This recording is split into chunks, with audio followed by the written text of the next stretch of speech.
গল্পের শুরুতেই আমরা আমাদের ফিমিনি তোয়াকে দেখতে পাই।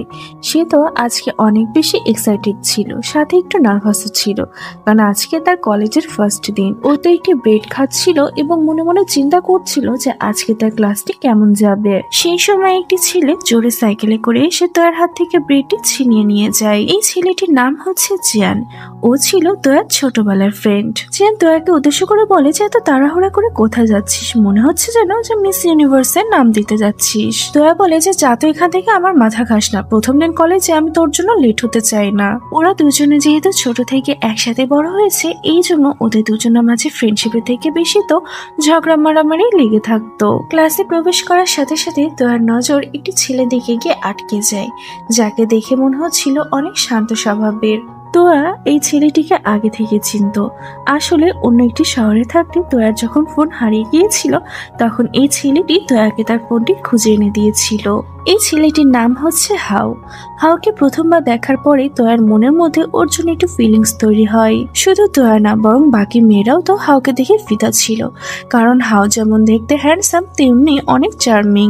তোয়ার ভাগ্য তো অনেক ভালো ছিল। এখানে আমরা দেখি যে হাউয়ের সিট তোয়ার পাশের সিটে পড়েছে, আর এটি দেখে তো বাকি মেয়েরা অনেক বেশি জেলাস ফিল করছিল।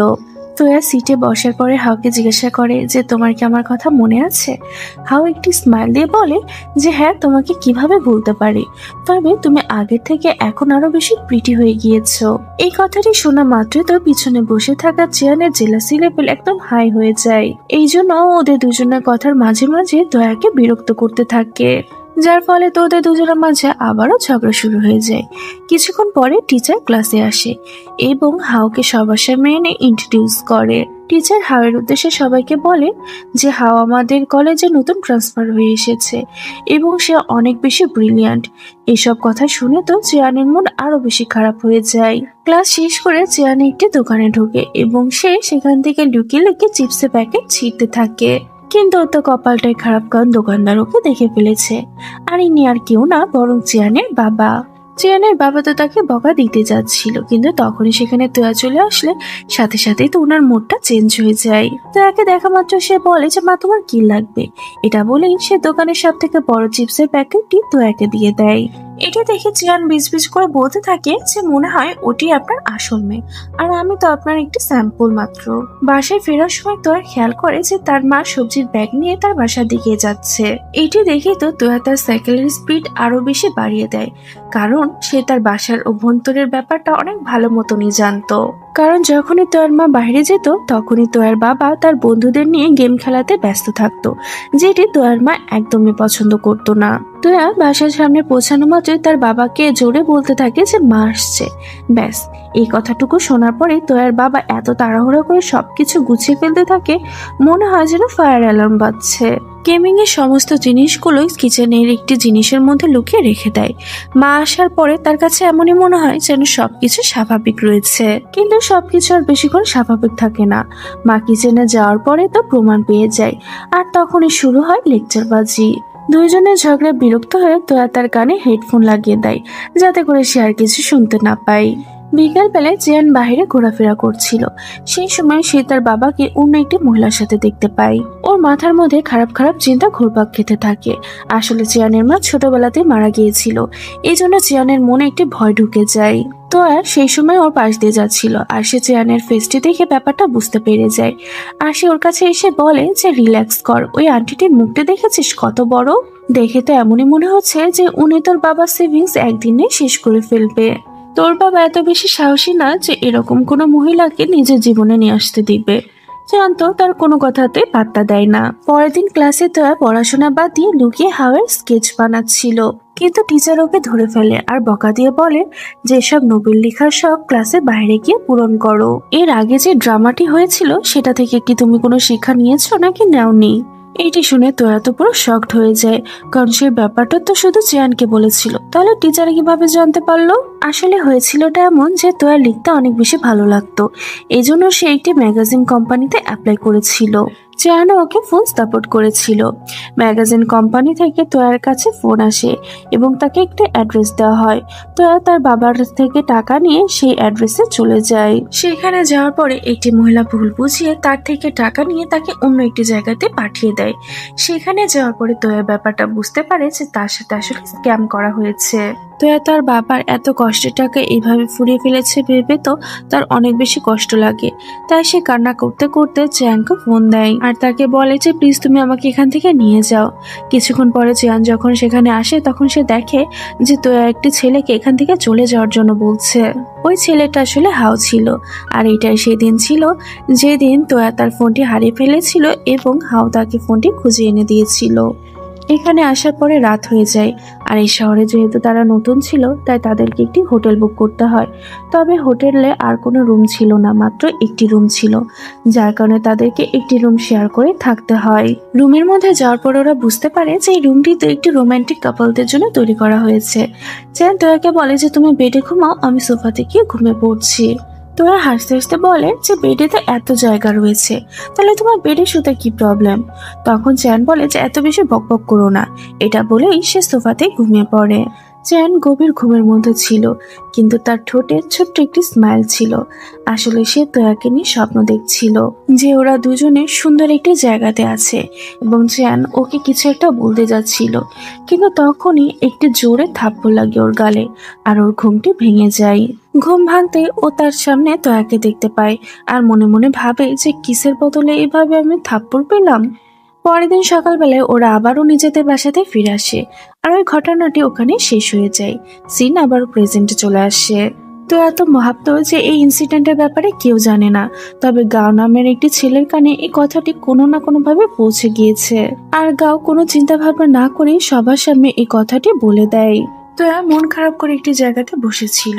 ওকে মন খারাপ করে দেখে হাও ওর কাছে এসে বসে আর বলে যে আজকে তোমার মন কেন খারাপ। তোয়া প্রথমবার কারোর সামনে মন খুলে সমস্ত কথা বলে দেয়। হাও এইসব কথা শোনার পরে তো তোয়াকে আশ্বাস দেওয়ার চেষ্টা করে। চ্যান যখন এটি দেখে তখন তো সে অনেক বেশি জেলাস ফিল করতে থাকে। এই জন্য সে ওদের দুজনের মাঝে গিয়ে বসে পড়ে আর সে তোয়াকে বলে যে তোয়া, টিচার আমাকে রিয়েল লাইফে যে অ্যাসেটা দিয়েছিল সেটা আমি এখনো কমপ্লিট করতে পারিনি, প্লিজ আমাকে একটু হেল্প করে দিতে পারবা। তোয়া কিছুক্ষণ চুপ থাকে, তারপরে ওর থেকে সে কপিটি নিয়ে নেয় আরো অনেক সুন্দর হ্যান্ডরাইটিং এর মাধ্যমে এসিটি কমপ্লিট করে লিখে দেয়। পরের দিন ক্লাসে টিচার সবার এসের কপি চেক করছিল আর সে চ্যানের কপিটিকে আলাদাভাবে রেখে দেয় আর তারপরে সে বলে যে এই অ্যাসিডটার মধ্যে একটি আলাদা ধরনের ফিলিংস রয়েছে, তাই চ্যান তুমি নিজে এসে এই অ্যাসিডটিকে সবার সামনে পড়ে শোনাও। চ্যান তো খুব কনফিডেন্টলি সবার সামনে এসে অ্যাসিডটি পড়তে থাকে। প্রথম দিকে ভালোই যাচ্ছিল, কিন্তু যতই চ্যান অ্যাসিডটি পড়তে যাচ্ছিল ততই তো সবাই অনেক বেশি হাসাহাসি করতে শুরু করে দেয়। অ্যাসে এমন ছিল যেন কোনো মেয়ে তার মনের কথাটি এর মাধ্যমে লিখে দিয়েছে। পুরো ক্লাস তো হাসতে হাসতে পুরো মেতে উঠেছিল আর তোয়া তো মনে মনে অনেক বেশি খুশি হচ্ছিল। ক্লাস শেষ করার পরে চ্যান তোয়ার কাছে যায় আর ওকে বলে যে তুমি এটা ইচ্ছে করে করেছো তাই না। তোয়া বলে যে আজকের পর থেকে তুমি আমার সাথে আর কথা বলবে না। এটা বলে তোয়া সেখান থেকে চলে যায়। চ্যান তো ওখানে বসে থাকে, ও তো বুঝতেই পারছিল না যে হঠাৎ কি হয়ে গেল। কিছুদিন পরে সিন দেখানো হয়, তোয়া হসপিটালে আসে। আসলে কিছুদিন ধরে ওর শরীরটা খুব একটা ভালো যাচ্ছিল না। রিপোর্ট হাতে পাওয়ার পরে তোয়ার ফেসটা পুরো ফ্যাকাশে হয়ে যায়। ডক্টর অনেক গম্ভীর স্বরে বলে তোমার নিউরোলজিক্যাল হেপাটাইটিস হয়েছে, রেগুলার চেক আপ করা প্রয়োজন। একটু যদি অন্যমনস্ক হও তাহলে এটা তোমার জন্য অনেক ক্ষতি বয়ে আনতে পারে। তো হয়তো এই ব্যাপারটা তার প্যারেন্টসদেরকে জানায় না। স্কুলেও সে একদম চুপচাপ হয়ে গিয়েছিল। সে এক জায়গায় বসে থাকতো আর সবসময় অন্যমনস্ক হয়ে থাকতো। একদিন ক্লাস শেষ হওয়ার পরে তোয়া খেয়াল করে যে তার মেডিকেল রিপোর্টটি হারিয়ে গিয়েছে। সে তাড়াহুড়া করে মেডিকেল রিপোর্টটি খুঁজতে থাকে। হাও এটি দেখে ওকে জিজ্ঞাসা করে যে তুমি কি কিছু খুঁজছো। তোয়া তার প্রশ্নটিকে এড়িয়ে দিয়ে তাড়াতাড়ি করে সেখান থেকে চলে যায়। ওইদিকে একটি মেয়ের হাতে এই রিপোর্টটি পড়ে যায় আর সে কিউরিওসিটিতে এই রিপোর্টটি খুলে দেখে আর এখানে সিনটি কাট হয়ে যায়। সন্ধ্যার পরে তোয়া এবং হাও একটি জায়গাতে স্ট্রিট ফুড খেতে যায়। এটি সেই জায়গা ছিল যেখানে তোয়া একসময় চেয়ানের সাথে আসতো, কিন্তু আজ সিচুয়েশনটা পুরো আলাদা ছিল। ওই রাস্তা দিয়ে চেয়ানো যাচ্ছিল আর সে ওদের দুজনকে ভাবে দেখে ফেলে আর ওদেরকে দেখা মাত্র সে ওদের সাথে গিয়ে বসে। হাও জিজ্ঞাসা করে যে তুমি এখানে। চিয়ান কিছু বলতে যাচ্ছিল, তখনই তোয়া পা দিয়ে ওকে গুতা মেরে চুপ করিয়ে দেয়। আসলে তোয়া হাওকে বলেছিল যে সে এখানে সবসময় একা আসতো, আর এটা সে ওকে ইমপ্রেস করার জন্য বলেছিল। খাওয়া দাওয়া শেষ হওয়ার পরে হাও তোয়াকে বলে যে আমি আবারও তোমার সাথে এখানে আসতে চাই। চিয়ান হাত উঁচু করে বলে যে হ্যাঁ হ্যাঁ আমিও। তোয়া তো তখন পুরো রাগান্বিত হয়ে যায়। চিয়ান বুঝতে পেরে যায় যে তোয়া রেগে গিয়েছে। পরের দিন তোরা যখন ক্লাসে যায় তখন দেখে যে সবাই যেন তার থেকে দূরে দূরে থাকার চেষ্টা করছে।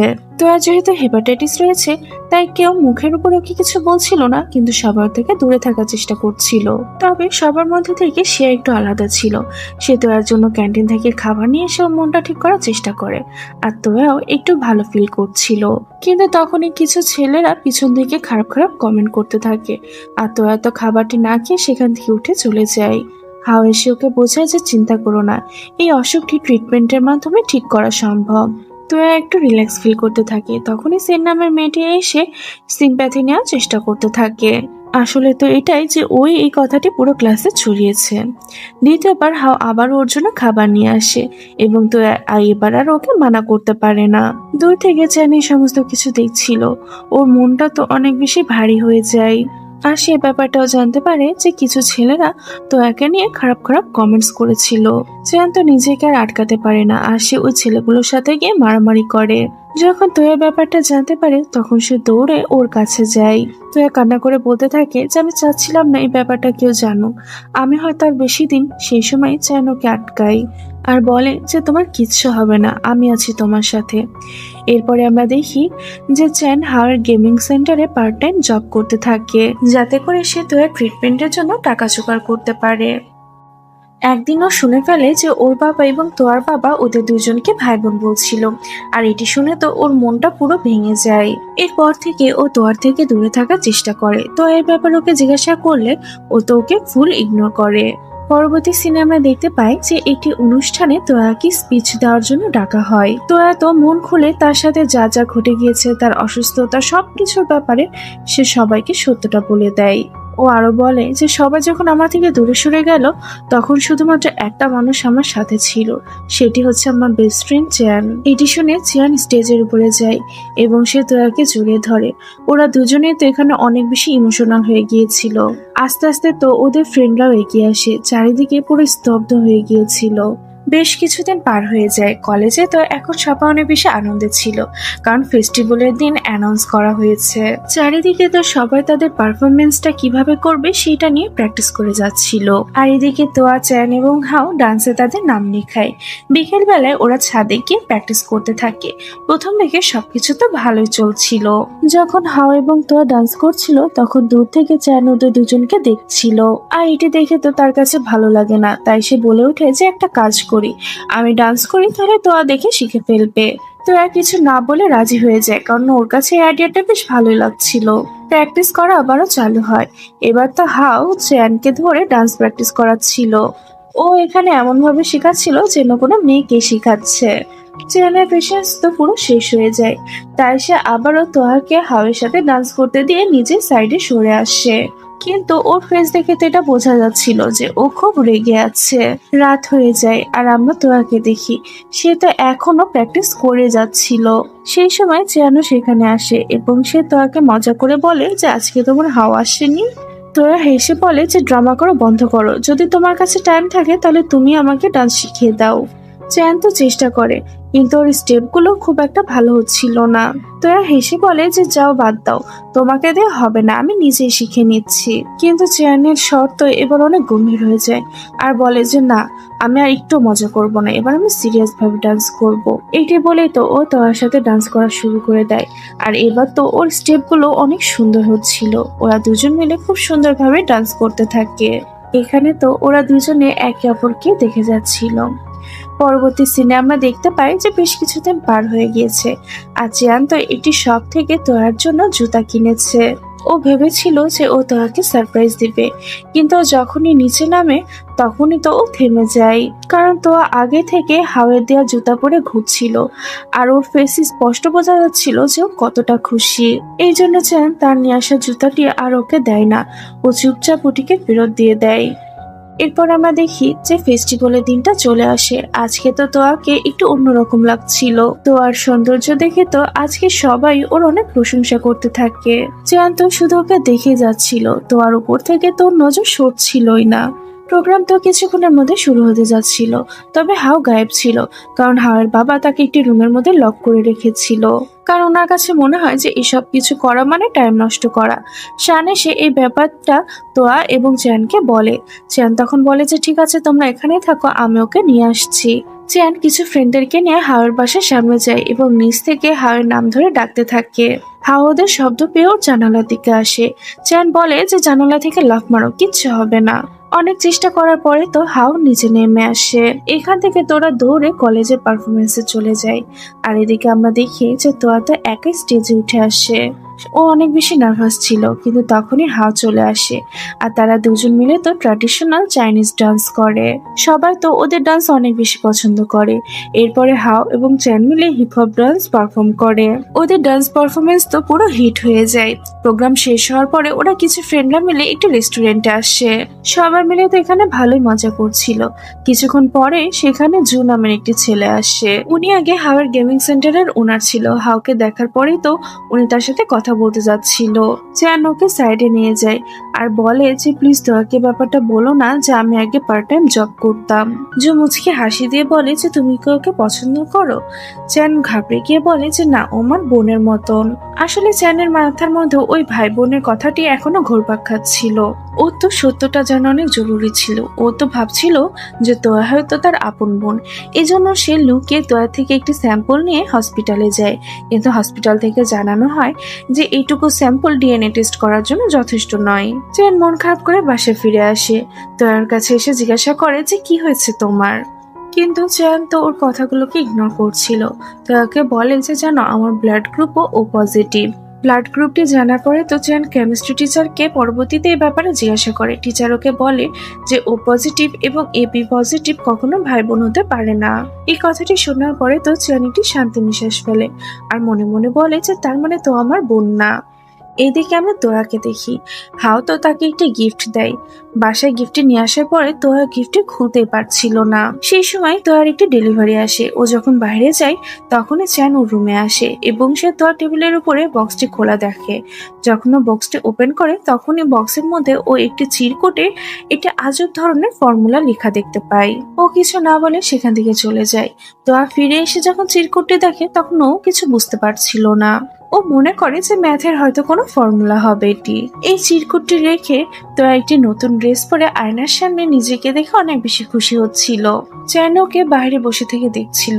ও ভাবছিল যে ওই চিরকুটটি পেয়ে তোয়া অনেক বেশি খুশি, কিন্তু তোয়া তো আসলে নিজেকে দেখে খুশি হচ্ছিল। পরবর্তীতে ব্যাপারটা জানা যায় যে এই ফর্মুলাটি আসলে একটি প্রপোজাল। হাওয়া আসলে ম্যাথের মাধ্যমে তো একটা প্রপোজ করতে চাচ্ছিল। তোয়া যখন কলেজে যায় তখন হাওয়াকে জিজ্ঞাসা করে যে তোমার অ্যান্সারটা কি। তোয়া তো কিছু না বুঝে হ্যাঁ বলে দেয় আর এটি শুনে তো হাওয়া অনেক বেশি খুশি হয়ে যায়। পরবর্তীতে আমাদের শ্যানকে দেখানো হয়। সে এসে হাওকে প্রপোজ করে, কিন্তু হাও তো ওকে মানা করে দেয়। শ্যানের মনটা তো পুরো ভেঙে যায়। ওর কাছে মনে হয় যে সবকিছু তোয়ার কারণেই হয়েছে। তাই সে রাগান্বিত হয়ে কিছু গুন্ডা হায়ার করে। আর একদিন দেখা যায় যে তোয়া কিডন্যাপ হয়ে গিয়েছে। চিয়ান এবং তোয়ার প্যারেন্টসরা ওকে খুঁজতে থাকে। শেষ পর্যন্ত চিয়ান একটি শুনশান বিল্ডিং এ তোয়াকে খুঁজে পায়। ও তোয়ার দিকে যেতে যাচ্ছিল, কিন্তু পিছন থেকে কেউ একজন এসে লোহা দিয়ে ওর মাথায় আঘাত করে। ও নিচে পড়ে যায় আর মাথা দিয়ে রক্ত বের হচ্ছিল। কিন্তু তারপরে সে তোয়াকে আশ্বাস দিয়ে বলে যে তোয়া ভয় পেও না, আমি আছি তোমার সাথে। গুন্ডাগুলোতে এসে তখন চেয়ানকে মারতে থাকে। তোয়া তো তখন ওর জন্য খুবই কান্নাকাটি করতে থাকে আর গুন্ডাগুলোকে বোঝাতে থাকে যেন তারা ওকে না মারে।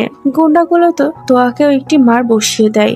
সেই সময় চেয়ান নিজের সর্বস্ব দিয়ে তোয়ার সামনে চলে যায় এবং সব আঘাত সে নিজের শরীরে নেয়। তোয়া তো অসহায়ের মতন শুধু চেয়ানকে দেখে যাচ্ছিল। চেয়ান ঢাল হয়ে তোয়ার সামনে এসে আছে, যে কিনা তোয়ার বদলে সমস্ত আঘাত নিজে সহ্য করে নিচ্ছে। অনেকগুলো মারার পরে শেষ পর্যন্ত গুন্ডাগুলো ওদেরকে ওখানে ফেলে রেখে চলে যায়। চ্যানের মাথা থেকে রক্ত গড়িয়ে পড়ছিল, পুরো শরীর আঘাতে ভরে গিয়েছে, কিন্তু সে তোয়ার গায়ে একটি আঁচও আসতে দেয়নি। তোয়া ওর নাম ধরে ডাকে। চ্যান ওর দিকে যেতে যাচ্ছিল, কিন্তু তখনই সে অজ্ঞান হয়ে ওর গায়ের উপরই পড়ে যায়। সিন এখানে কাট হয়ে যায়। পরবর্তীতে আমরা দেখি যে চ্যানকে হসপিটালে নিয়ে যাওয়া হচ্ছে। আইসিইউর বাইরে ওর বাবা এবং তোয়ার মা বাবা দাঁড়িয়ে ছিল। এদিকে তোয়ার কান্না তো কোনোভাবেই থামছিল না। ও বারবার নিজেকে দোষারোপ করছিল যে সবকিছু আমার জন্য হয়েছে। আমাকে যদি কিডন্যাপ না করতো তাহলে কিছু হতো না। তোয়ার বাবা তখন ওকে আশ্বাস দিতে থাকে। আস্তে আস্তে দিনগুলো পার হতে থাকে এবং চ্যানের শরীরটাও ধীরে ধীরে ভালো হতে থাকে। শেষ পর্যন্ত চ্যানের জ্ঞান ফিরে। তোয়া তো ওকে দেখে আবারও ইমোশনাল হয়ে যায়, কিন্তু এবার তার চোখের পানিটি ছিল খুশির। কিছুদিন পরে চ্যানকে রিলিজ দেওয়া হয়। চ্যান ওর বাবাকে বলে যে আমি বাসায় যাব না, বাইরে কোথাও ঘুরতে চলো, অনেকদিন হয়ে গিয়েছে কোথাও যাই না। চ্যানের বাবাও তো রাজি হয়ে যায়। এই দিনটা তো আজকে শুধু চ্যান এবং তোয়ার ছিল।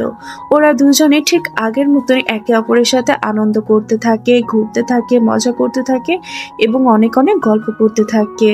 পরের দিন চ্যান যখন ক্লাসে প্রবেশ করে তখন সমস্ত স্টুডেন্টরা তো ওর জন্য অনেক বেশি খুশি ছিল এবং তারা সবাই ওকে সুন্দর মতন ওয়েলকাম করে। ক্লাস শেষ হওয়ার পরে হাও তোয়ার সাথে একা কথা বলে আর ওকে জিজ্ঞাসা করে যে আমি যে ফর্মুলাটি তোমাকে দিয়েছিলাম ওটি কি তুমি বুঝতে পেরেছিলে? তোয়া সত্যিটা বলে যে আসলে আমার ম্যাথ কোনোদিনও মাথার মধ্যে ঢুকে না।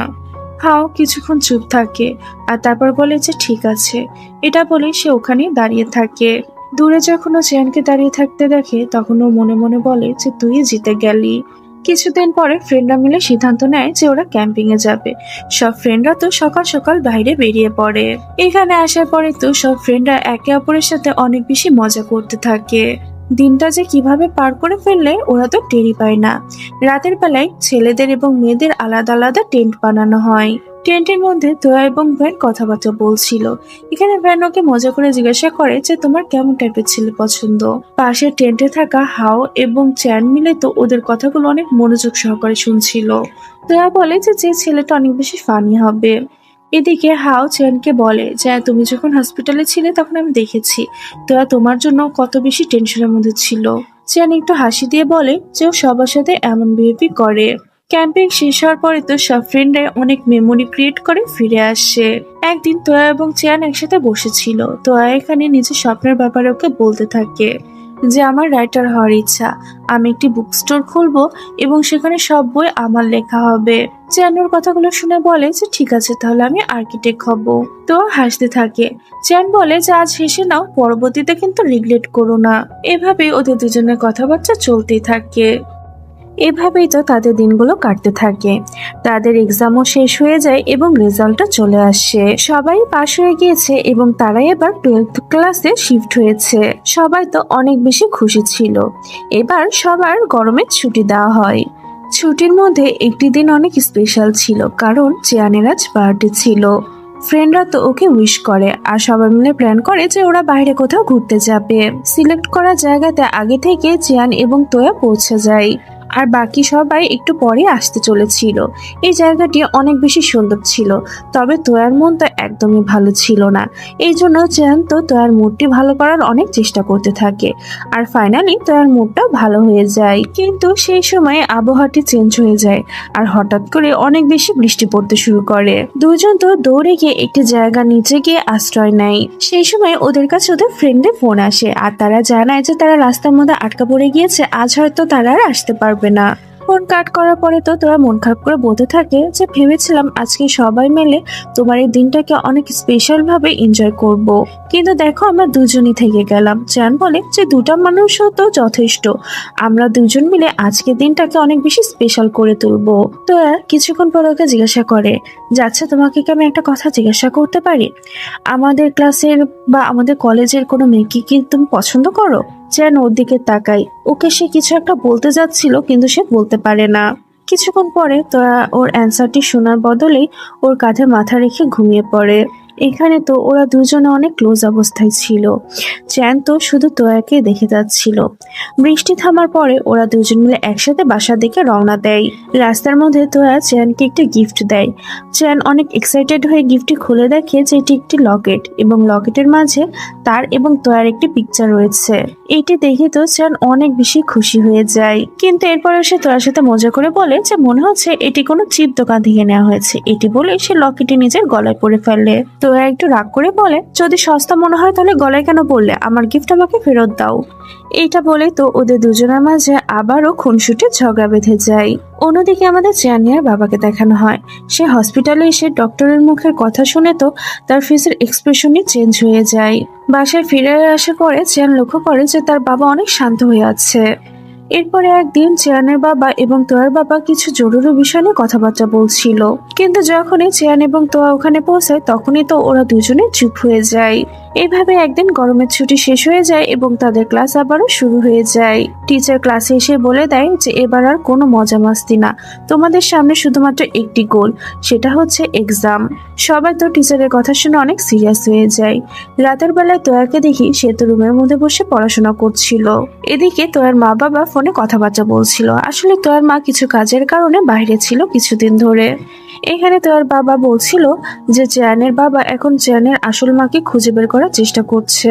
ওরা বলে যে উনি তো প্রথমে বলেছিল যে সত্যটা কোনোদিন সামনে নিয়ে আসবে না, তাহলে আজ হঠাৎ এমনটা কেন করছে। তোয়া তো ওনাদের দুজনের সমস্ত কথা শুনে ফেলে, আর সে তো পুরো শকড হয়ে যায়। তোয়া ব্যাপারটা বুঝতে পেরে যায় যে চেয়ান তার বাবার নিজের ছেলে না। এই কথাটি শুনে তো তোয়া অনেক বেশি আপসেট হয়ে যায়, আর সারা রাত ধরে শুধু ওই কথা নিয়ে ভাবনা চিন্তা করতে থাকে। পরের দিন আমরা দেখি যে চেয়ানের বাবা সিদ্ধান্ত নেয় যে সে চেয়ানকে সমস্ত সত্য কথা বলে দিবে। তাই সে চেয়ানের কাছে গিয়ে বলে যে আমি তোমাকে কিছু বলতে চাই। এটা বলেই সে বলে যে আমি তোমার জন্মদাতা পিতা না। চেয়ান হেসে দিয়ে বলে যে তুমি নিশ্চয় আমার সাথে মজা করছো, কিন্তু চেয়ানের বাবা তো গম্ভীর স্বরে বলে যে না, আমি সত্যি বলছি, আর তোমার আসল মা কোথায় এই ব্যাপারটা আমি জানতে পেরেছি। চেয়ানের বাবা সমস্ত সত্যটাকে বলতে থাকে যে তোমার জন্ম, কিভাবে আমি তোমাকে অনাথ আশ্রম থেকে নিয়ে এসেছি, সমস্ত কিছু। শেষ পর্যন্ত সে এটাই বলে যে তুমি সারা জীবন আমার কাছে তুমি নিজের ছেলের মতনই হয়ে থাকবে। চেয়ান তো ওনাকে কিছুই বলে না, এমনটা মনে হচ্ছিল যে ওর মনটা পুরো ভেঙে গিয়েছে। ও চুপচাপ বাসা থেকে বেরিয়ে আসে, তবে রাস্তার মধ্যে ওর সাথে তোয়ার দেখা হয়ে যায়। ও তোয়ার ফেস দেখে ব্যাপারটা বুঝতে পেরে যায় যে তোয়া সবকিছু জানতো। ও তখন ইমোশনাল হয়ে তোয়াকে জিজ্ঞাসা করে যে তুমি আগে থেকে সবকিছু জানতে, তাহলে আমাকে এতদিন কেন বলনি। তোয়া বলে যে আমি এই সত্যটা 2 দিন আগে জানতে পেরেছি, তবে বিশ্বাস করো আমাকে, এই সত্যটা বলার সাহস আমার হয়নি। আমি জানতাম এই কথাটা তোমাকে ভিতর থেকে কতটা ভেঙে দিবে, কিন্তু জানতো কোনো কিছু শোনার অবস্থাতেই ছিল না। ও কিছু না বলে দৌড়ে সেখান থেকে চলে যায়, আর তোরা তো চুপচাপ সেখানে দাঁড়িয়ে ওকে চলে যেতে দেখছিল। এইদিকে আমরা চেয়ানের বাবাকে দেখি, ওনার অবস্থাও তো অনেক বেশি খারাপ ছিল। উনি বলতে থাকে যে সব দোষ আমার, আমি আমার ছেলেকে সব সত্যিটা বললাম আর ও এভাবে আমাকে ছেড়ে চলে গেল। তো আর বাবা ওনাকে আশ্বাস দিয়ে বলে যে চিন্তা করো না, আমরা ওকে খুঁজে নিয়ে আসবো। ওরা তো তখন সব জায়গায় চেয়ানকে খুঁজে বেড়ায়, যেখানে যেখানে চেয়ানের থাকা উচিত। ওরা তো সব জায়গায় চেয়ানকে খুঁজে বেড়াচ্ছিল, কিন্তু কোথাওই চেয়ানকে পাচ্ছিল না। ওইদিকে আমরা চেয়ানকে দেখি, সে তো একটি জায়গাতে মন খারাপ করে বসেছিল, কিন্তু হঠাৎ করে চেয়ান উঠে দাঁড়ায় এবং সে নিজের বাসাতে চলে আসে। চেয়ানকে দেখে তোর বাবার খুশির আর ঠিকানা থাকে না। সে চেয়ানকে বলে যে তোমার মা তোমার সাথে দেখা করতে চায়। চেয়ান ওনাকে কিছুই বলে না, চুপচাপ দাঁড়িয়ে থাকে। পরের দিন কলেজে ওর সাথে তোয়ার দেখা হয়। তোয়া ওর কাছে এসে কথা বলার চেষ্টা করে, কিন্তু ওকে দেখে মনে হচ্ছিল না ওর তোয়ার প্রতি কোনো ইন্টারেস্ট রয়েছে। তোয়া বলতে থাকে যে আমাকে প্লিজ ক্ষমা করে দাও, আমার প্রথমে তোমাকে সমস্ত কিছু বলে দেওয়া উচিত ছিল। কিন্তু চিয়ান একটু হেসে বলে যে সমস্যা নেই, যা হয়েছে ভুলে যাও। এটা বলেই তো ও আবারও আগের মতনই তোয়ার সাথে কথা বলতে থাকে। বিকেল বেলায় তোয়া চ্যানের বাসাতে যায়। চ্যান তার বাসাতে বসে বই পড়ছিল, আর তোয়া চ্যানের বেডের পাশে নিচে বসেছিল। তখনই তোয়ার নজর বিছানার নিচের দিকে রাখা জুতার বক্সের দিকে গিয়ে পড়ে। বক্স থেকে জুতা জোড়া বের করে ও চেয়ানকে জিজ্ঞাসা করে এটি কি তোমার? চেয়ান তো ওকে কিছুই বলে না। এরই সাথে আমাদের একটি ফ্ল্যাশব্যাকের সিন দেখানো হয়। আসলে চেয়ান ওই দিন জুতা জোড়া ফেরত দিতে গিয়েছিল, কিন্তু সে ফেরত দিতে পারে না, তাই সে এটা আবারও নিজের সাথে করে নিয়ে আসে। সিন প্রেজেন্টে আসে। তোরা তো সমস্ত কিছু বুঝে গিয়েছিল, সে আর চেয়ানকে কিছুই বলে না। তোরা হাসতে হাসতে জুতো জোড়াকে দেখে আর বলে যে আমার এই জুতো জোড়া অনেক পছন্দ হয়েছে, শুধু দেখতে একটু অকওয়ার্ড। তখন চ্যান বলে যে এটি কি প্রশংসা ছিল নাকি ডাইরেক্ট অ্যাটাক। পরের দিন সকালবেলা চ্যান তাড়াতাড়ি করে রেডি হচ্ছিল, কারণ যে মা তাকে জন্ম দিয়েছে আজ সে তার সাথে দেখা করতে যাবে। যাওয়ার আগে চ্যানের বাবা তাকে বলে যে ওনার সাথে ঠিক মতন কথা বলো, নাহলে মনে করবে আমি তোমাকে ঠিকভাবে মানুষ করতে পারিনি। চ্যান তাকে ঠিক আছে বললে বেরিয়ে পড়ে। চেয়ানের যখন তার মায়ের সাথে দেখা হয় তখন তো সে অনেক ভয়ের মধ্যে ছিল, কারণ এত বছর পরে তার মায়ের সাথে তার দেখা হয়েছে। চেয়ানের মা তো তার জন্য একটি শার্ট বের করে, তবে চেয়ান তো চুপচাপ বসেছিল। মা সবকিছু বুঝতে পারে। সে চেয়ানকে জিজ্ঞাসা করে যে তুমি কি আমার উপরে এখনো রাগ করে আছো। চেয়ানের মা বলতে থাকে যে আমি কিছু জানতাম না, আমার বাড়ির লোক আমার থেকে সমস্ত কিছু লুকিয়েছিল। আর সে কান্না করতে করতে বলে যে আমি কোনোদিন সুযোগই পাইনি। চেয়ান তো শুধু ওনাকে দেখে যাচ্ছিল, কিন্তু সে কিছুই বলতে পারছিল না। অন্যদিকে আমরা তোয়ার বাসাতে চেয়ানের বাবা এবং তাকে বসে থাকতে দেখি। তোয়ার বাবা চেয়ানের বাবাকে বলে যে তুমি দিন দিন অনেক অসুস্থ হয়ে পড়ছো, তোমার চিকিৎসা করা প্রয়োজন। আমার মনে হয় তোমার এবার চেয়ানকে সত্যটা বলে দেওয়া উচিত। চেয়ানের বাবা বলে যে আমার ওষুধগুলো অনেক বেশি দামি, আর আমার শরীরও এখন আর আমার সাথে নেই বলে আমার মনে হচ্ছে। এখানে সত্যটা সামনে চলে আসছে। আসলে ওনার 2টা কিডনি নষ্ট হয়ে গিয়েছে, আর ট্রিটমেন্টের জন্য অনেক বেশি টাকার প্রয়োজন, আর তার কিডনিটাও ট্রান্সপ্লান্ট করতে হবে। তো আর বাবা বলে যে আমি যদি তোমাকে এই সময় সাহায্য করতে পারতাম তাহলে অনেক ভালো হতো, কিন্তু তোর চিকিৎসা করতে গিয়ে আমাদের হাতের অবস্থা একদম শেষ হয়ে গিয়েছে। চেনের বাবা বলে যে আমি আর চিকিৎসা করাতে চাই না। আমি চাই না যে আমার মৃত্যুর পরে চ্যানের হাতে আর কোনো টাকাই না থাকুক। আমার জমানো সমস্ত টাকাগুলো চ্যানের ভবিষ্যতের জন্য আমি রেখে যেতে চাই। ওইদিকে আমাদের চ্যানের এবং চ্যানের মাকে দেখানো হয়। এখানে চ্যানের মা বলে যে তুমি যদি আমার সাথে থাকো তাহলে তোমার বাবাও অনেকটা রিলিফ ফিল করবে। চ্যান তো চুপ থাকে। ওর চোখের সামনে শুধু ওর বাবার ফেসটাই ঘুরপাক খাচ্ছিল, যে কিনা বিনা স্বার্থে তাকে এতদিন ধরে লালন পালন করে এসেছে। চ্যান বাসায় ফিরে আসলে ওর বাবা ওকে জিজ্ঞাসা করে যে মায়ের সাথে দেখা হয়ে কেমন লাগলো। চ্যান বলে যে ঠিক ছিল। চ্যানের বাবা বলে যে আমি ভাবছি যে তোমার এক্সামের পরে তোমার মায়ের কাছে চলে যাওয়া উচিত, কারণ ওখানে তুমি অপরচুনিটি ভালো পাবে। চ্যান রেগে গিয়ে বলে যে তুমি আমাকে দূরে ঠেলে দেওয়ার এত জলদি কেন করছো। চ্যানের বাবা হেসে বলে যে আমি তো শুধু ভাবছিলাম, তবে আমি যদি কোনোদিন না থাকি তাহলে তোমাকে অনেক মজবুত হয়ে থাকতে হবে। এই সময় তো চ্যান তার বাবার কোনো কথার মানে বুঝতে পারে না। কিছুদিন পরে তাদের এক্সামের রেজাল্ট আসে, আর চেয়ান তো এই রেজাল্টে ফার্স্ট হয়। সবাই তো অনেক খুশি ছিল, তবে চেয়ান তো একটি জায়গাতে চুপচাপ বসে থাকে। পরের দিন আমরা দেখতে পাই যে তোয়া হসপিটালে আসে। চেয়ানের বাবা হসপিটালে বেডে শুয়েছিল। তোয়া বলে যে আঙ্কেল আমার মনে হয় চেয়ানকে এবার সমস্ত সত্যটা বলে দেওয়া উচিত। যদি দেরি হয়ে যায় তাহলে ও আমাদেরকে ভুল বুঝবে।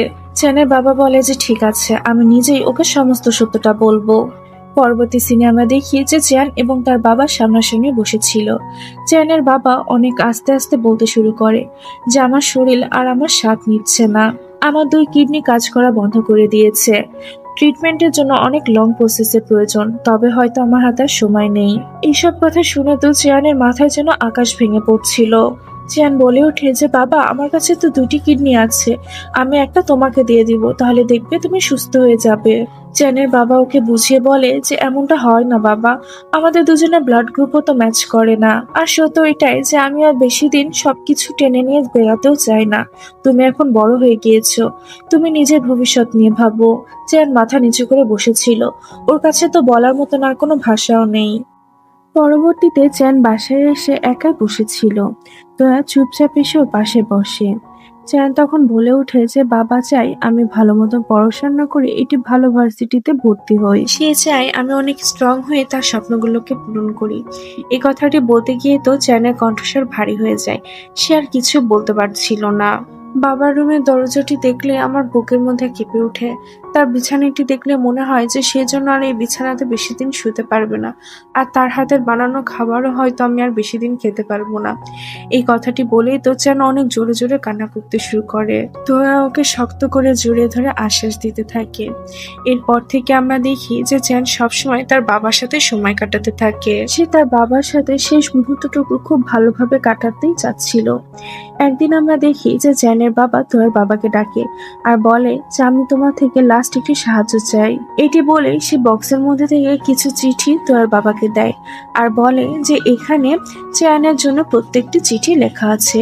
ওর প্রত্যেকটি বার্থডেতে তুমি একটি একটি করে চিঠি ওকে দিবে, হয়তো ওর পরের বার্থডেতে আমি না থাকতে পারি। এই কথা বলতে বলতে তো উনি অনেক ইমোশনাল হয়ে যায়, আর তোয়ার বাবাও তো তাকে কিছু বলতে পারছিল না। রাতের বেলায় চ্যান তার বাবার জন্য খাবার নিয়ে আসে। 2-1 বার খাবার পরে তো চ্যানের বাবা হালকা একটা হাসি দেয় আর বলে ওঠে যে আজকে খাবারটা অনেক ভালো ছিল। আমার মনে হচ্ছে আমাকে ছাড়াও তুমি নিজেকে অনেক ভালো মতনই সামলে নিতে পারবে। চ্যানতো নাকি কিছু বলতে পারছিল না, তবে সে মনে মনে বলছিল যে পাপা, আমি তোমাকে ছাড়া কিভাবে থাকবো। পরবর্তী সিনেমা দেখি যে চেয়ানদের ফাইনাল এক্সাম শুরু হয়, তবে চেয়ানের মনে তো অনেক বেশি টেনশন ছিল, কারণ একদিকে তার বাবা অসুস্থ আর একদিকে ফাইনাল এক্সামের চাপ। শেষ পরীক্ষার দিন চেয়ান যখন তার এক্সাম হলে এন্টার করতে যাচ্ছিল, তখনই একটি খবর তার মনটা পুরো ভেঙে চুরে শেষ করে দেয়, যে তার বাবা আর এই দুনিয়াতে বেঁচে নেই। চেয়ান তো কোনোভাবে আর নিজেকে সামলাতে পারছিল না। সে দৌড়ে হসপিটালে চলে যায়। হসপিটালে এসে দেখে যে সাদা কাপড়ের নিচে একটি শরীর পড়ে আছে। এটা সেই মানুষ যে তাকে দুনিয়াতে বাঁচতে শিখিয়েছে। চ্যান কাপড়টি সরাতে যাচ্ছিল, কিন্তু তার হাত কেঁপে ওঠে। এই দিনের পর থেকে চ্যানের জীবন যেন পুরোটা বদলে যায়। ও হাসা ভুলে যায়, ও সবার সাথে কথা বলাটাও বন্ধ করে দেয়। ওর এখন শুধুমাত্র একটি শান্তির জায়গা ছিল, সেটি হচ্ছে তার বাবার রুম। ও শুধু তার বাবার রুমে শুয়ে থাকে, তার বাবার সমস্ত স্মৃতিগুলোকে বুকে জড়িয়ে ধরে। তো আর বাবা মা চ্যানের এই অবস্থা দেখে তো ওর জন্য অনেক টেনশন করতে থাকে। ওরা সিদ্ধান্ত নেয় যে ওরা চ্যানকে নিজেদের সাথে ফরেনে নিয়ে যাবে। হয়তো জায়গা পরিবর্তন হয়ে গেলে ও নিজেকে সামলিয়ে নিতে পারবে। তো হ্যাঁ, চ্যানের কাছে যায় আর তাকে আশ্বাস দিয়ে বলে যে আমি সারা জীবন তোমার সাথে থাকবো, কিন্তু তুমি যদি এভাবে নিজেকে ভেঙে ফেলো, তাহলে তো তোমার বাবা উপর থেকে তোমাকে দেখে অনেক বেশি কষ্ট পাবে। আমরা সবাই একসাথে ফরেনে যাব, দেখবা সবকিছু ঠিক হয়ে যাবে। সবাই তো মনে করেছিল যে চ্যান হয়তো ফরেনে চলে যাবে, কিন্তু যেদিন যাওয়ার দিন আসে, সেদিন তো ওরা কোথাওই চ্যানকে খুঁজে পাচ্ছিল না। আসলে চ্যান সিদ্ধান্ত নিয়ে নিয়েছিল যে এই বাড়িটি তার বাবার শেষ স্মৃতি, তাই এই বাড়িটি ছেড়ে সে কোথাও যাবে না। শেষ পর্যন্ত তোয়াদের গাড়ি চলে যাওয়ার সময় চলে আসে। তোয়া পিছনে তাকিয়ে দেখে ও তো অনেক বেশি ইমোশনাল হয়ে গিয়েছিল। আর এদিকে আমরা চ্যানকে দেখি, সে তো রুমের মধ্যে এক কোণায় বসে চুপচাপ কান্না করছিল, তোয়ার জন্য এবং তার বাবার জন্য। সেই দিনই তোয়া যখন ফরেনে পৌঁছে যায়, তখনই সে তার ব্যাগের মধ্যে একটি চিঠি পায়, যেটি চ্যানে দেয়া ছিল, যেখানে লেখা ছিল যে তুমি যখন এই চিঠিটি পড়বে তখন হয়তো তুমি আমার থেকে অনেক দূরে থাকবে। এই কথাগুলো তোমার সামনে দাঁড়িয়ে বলার আমার একটুও সাহস ছিল না। আমি চাচ্ছিলাম না যে আমার কারণে তোমার ফিউচারে বাধা পড়ুক। আমি তোমাকে শেষবার বিদায়ও জানাতে আসতে পারলাম না, তবে তুমি মনে রেখো, আমার মনে সারা জীবন তুমি থাকবে। চিঠির প্রত্যেকটা লাইন পড়ার সাথে সাথেই তো তোরা চোখ দিয়ে অঝরে পানি পড়তে থাকে। এইভাবে বেশ কিছুটা বছর কেটে যায়। তোরা তার পড়াশোনা শেষ করে আবারও ফিরে আসে। এখানে আসার পরে তো তার কাছে সবকিছু ঠিক আগের মতনই লাগছিল, যেমনটা সে এখানে রেখে গিয়েছিল। এরপরে তো একটি বুক স্টোরে যায়। এই শপটি ঠিক তেমনই ছিল যেমনটা ও স্বপ্ন দেখতো। প্রত্যেকটা টেবিলে সূর্যমুখীর ফুল রাখা ছিল, আর এই বুক স্টোরের ডিজাইনটা চেয়ান করেছিল। চেয়ান এখন একটি সাকসেসফুল আর্কিটেক্ট হয়ে গিয়েছে। ও প্রত্যেক শহরে ঘুরে ঘুরে কাজ করে বেড়াতো, কিন্তু শেষ পর্যন্ত সে নিজের বাসাতেই ফিরে আসতো। একদিন যখন চেয়ান কাজের জন্য বের হচ্ছিল, তখনই ওর কাছে তোয়ার বাবার ফোন আসে, আর উনি তাকে জানায় যে তোয়া ফিরে গিয়েছে। তুমি যদি ওকে খুঁজে না বের করো, তাহলে ও হারিয়ে যাবে। চেয়ান তো তোয়াকে খোঁজার জন্য শহরের প্রত্যেকটি গলি খুঁজতে থাকে। শেষ পর্যন্ত সে ওই বুক স্টোরে তোয়াকে দেখতে পায়। তোয়া তো এখানে অনেক ইমোশনাল হয়ে যায়। তখন হঠাৎ করে চিয়ান চিয়ান বলে কেউ ডেকে উঠে। চিয়ান চোখ খুলে দেখে যে ও ক্লাসরুমে রয়েছে। সামনে আছে তোয়া, হাও, টিচার, অনেকেই। সবকিছু একদম নর্মাল রয়েছে, আর চিয়ানের বাবাও বেঁচে রয়েছে, আর তোয়াও তার সাথেই আছে। চিয়ান তো খুশি হয়ে তার ক্লাস টিচারকে গিয়ে জড়িয়ে ধরে। পুরো ক্লাস তো অবাক হয়ে ওকে দেখছিল। চিয়ান কাউকে কিছু না বলেই তোয়ার হাত ধরে তাকে ক্লাস থেকে বাইরে নিয়ে যায়। এবার আর সে কোনো সময় নষ্ট না করে তোয়াকে জড়িয়ে ধরে তার মনের সমস্ত কথাগুলো বলে দেয়। তোয়া প্রথমে একটু অবাক হয়, কিন্তু তারপরেও হেসে দেয়। আসলে সেও চ্যানকে অনেক আগে থেকে ভালোবাসতো। ওরা দুজনে এখানে দুজনের ভালোবাসার কথাটি একে অপরকে বলে দেয়, আর তাদের দুজনের এই হাসি খুশি মুহূর্তের সাথেই আমাদের আজকের এই গল্পটি এখানেই শেষ হয়ে যায়।